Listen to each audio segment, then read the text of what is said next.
yang terlihat mata belum tentu benar. Alkisah, ada sepasang suami istri yang tinggal di sebuah desa yang miskin. Karena sulit mendapatkan uang di desanya, akhirnya sang suami pun memutuskan untuk berdagang di kota. Sedang sang istri dengan setia menunggunya di rumah. Beberapa bulan kemudian, sang suami yang sangat merindukan istrinya itu pun pulang ke rumah di desa. Namun, betapa terkejutnya dia ketika sampai di depan rumah. Dari jendela dia melihat istrinya yang selama ini sangat dia rindukan. Ternyata sedang makan malam bersama seorang pria yang tak dikenalnya. Mereka terlihat sangat akrab dan mesra, dan sang istri terus tersenyum dan tertawa. Hati sang suami sakit bagaikan diiris. Dia berpikir bahwa istrinya pasti telah mengkhianatinya. Dengan hati yang kecewa, ia pun melangkah pergi. Bertahun-tahun lamanya, si suami yang memendam rasa sakit hati ini tidak pernah kembali ke rumahnya. Hingga suatu hari, ia terserang penyakit berat dan diramalkan dokter usianya tak akan lama lagi.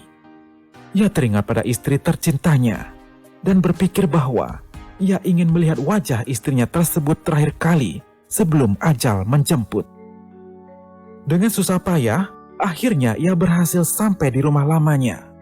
Mengintip dari jendela, ia melihat istrinya yang telah berambut putih sedang duduk makan sendirian. Ia pun mengetuk pintu perlahan dengan ragu. Sang istri yang segera membuka pintu sangat terkejut melihat suaminya berdiri di sana. Hah? Suamiku? Akhirnya kamu kembali. Mengapa kamu kembali begitu lama setelah bertahun-tahun? Aku selama ini menunggumu begitu lama. Sang suami terdiam. Namun bayangan pria asing yang makan malam bersama istrinya bertahun-tahun yang lalu tiba-tiba terbayang kembali di kepalanya, dan ia berkata, Aku sebenarnya sudah kembali ke rumah ini bertahun-tahun yang lalu. Tapi aku melihatmu sedang makan malam dengan seorang pria dengan mesranya. Siapa dia? Pacarmu? Sang istri sangat terkejut mendengar tuduhan marah suaminya itu. Ia berpikir keras dan tiba-tiba mengerti. Ya Tuhan, suamiku. Hanya ada satu pria yang pernah mengunjungiku bertahun-tahun yang lalu. Ia adalah adikku, yang adalah seorang pelaut. Kamu tidak pernah bertemu dengannya. Ia jarang sekali pulang. Saat itu kebetulan ia berhenti di desa kita, lalu mencariku dan mengunjungiku. Apakah dia pria yang kamu maksud? Si suami tertegun mendengar hal ini, menyadari kesalahan bodoh yang telah dilakukannya. Tiba-tiba badannya menjadi lemah dan ia pun jatuh terpuruk sambil menangis terseduh-seduh.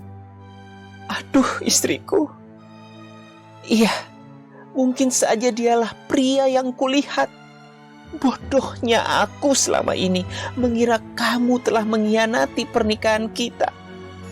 Dan bodohnya aku sudah menyia-nyiakan waktu yang seharusnya bisa kita lewati bersama.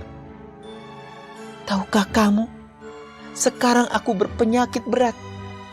Dan dokter sudah berkata, hidupku tidak akan lama lagi. Si istri pun memeluk suaminya yang terpuruk sambil menangis. Walaupun kesalahpahaman yang bertahun-tahun itu telah terurai, kini hanya tersisa sedikit waktu bagi mereka untuk menjalani kehidupan bersama lagi. Apa yang terlihat oleh mata dan yang terdengar oleh telinga adalah belum tentu benar. Jika tidak memikirkan suatu hal secara rasional, maka kita akan mudah dikelabui oleh penampilan dan emosi sesaat, dan pada akhirnya hanya akan merugikan diri sendiri dan orang lain.